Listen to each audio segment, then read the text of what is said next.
ఇంద్రవెల్లి సభకు అయిన ఖర్చు ఎంత, నిత్యం ఢిల్లీ వెళ్ళడానికి స్పెషల్ ఫ్లైట్, చార్టర్డ్ ఫ్లైట్లు వేసుకొని వెళ్తున్నారు, ఇదంతా ప్రభుత్వ ఖర్చుతో వెళ్తున్నారు కదా అని యూటర్న్ ముఖ్యమంత్రిగా రేవంత్ రెడ్డి మారాడు అని చెప్పి చాలా అభ్యంతరకరమైనటువంటి కామెంట్స్ చేసింది. అమ్మ తల్లి, నేను ఒక్కటే అడుగుతా ఉన్నా, భద్రాద్రి శ్రీరాముడికి పట్టు వస్త్రాలు పట్టుకొని పోయిండు మీ అన్న కొడుకు.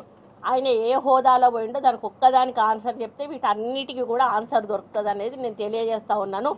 ప్రభుత్వ నిధుల దుర్వినియోగం గురించి మాట్లాడే నైతిక హక్కు మీకు అస్సలు లేదని చెప్తా ఉన్నాను. ఈరోజు 100 కోట్లు 200 కోట్లు పెట్టి మీ సొంత ఫ్లైట్ కొనుక్కునే స్థాయికి మీరు ఎట్లా ఎదిగారు అని అడుగుతా ఉన్నాను.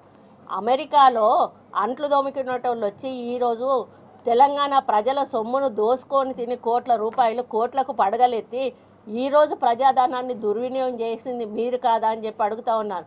ఈరోజు లిక్కర్ స్కామ్లో ఇరుక్కొని లిక్కర్ రాణిగా పేరొంది ఈరోజు బీజేపీ కాళ్ళ మీద పడి మిమ్మల్ని అరెస్ట్ చేయకుండా ఈరోజు మీరు ఇది ఇంటర్నల్గా అండర్స్టాండింగ్తో పోయి ఈరోజు బయట పడ్డది మీరు కాదా అని చెప్పి అడుగుతా ఉన్నాను. కాబట్టి కాంగ్రెస్ పార్టీని ఈరోజు ప్రజలు విశ్వసించారు, మిమ్మల్ని బీజేపీ పార్టీని నమ్మలేదు కాబట్టే, మీరు చేసే మోసాలు గుర్తించారు కాబట్టే, మీరు చేస్తున్న ప్రజాధనం యొక్క దుర్వినియోగాన్ని గుర్తించారు కాబట్టే, పేదల గురించి పట్టించుకోవడం లేదు కాబట్టే ఈరోజు పేదల పాలన అంటే కాంగ్రెస్ పార్టీ ద్వారానే అవుతుందని వాళ్ళు తెలుసుకున్నారు కాబట్టే ఈరోజు కాంగ్రెస్ పార్టీని అధికారంలోకి తీసుకొచ్చారు. మళ్ళీ కూడా పార్లమెంట్ ఎన్నికలు రాబోతూ ఉన్నాయి. నేను ఈ వేదిక మీద నుంచి కవిత గారిని చెప్తా ఉన్నాను, అమ్మ నిలబడు, మళ్ళీ నిజామాబాద్ నుంచి నిలబడతావా, ఒకవేళ ఆడ ఓడిపోయినా అని చెప్పి భయపడి ఇంకో దగ్గర నుంచి నిలబడతావా, ఎక్కడి నుంచి నిలబడతావో నిలబడతా. ఈసారి నిన్ను కూడా ఖచ్చితంగా మళ్ళీ ఈ తెలంగాణ ప్రజలు ఓడగొడతారు.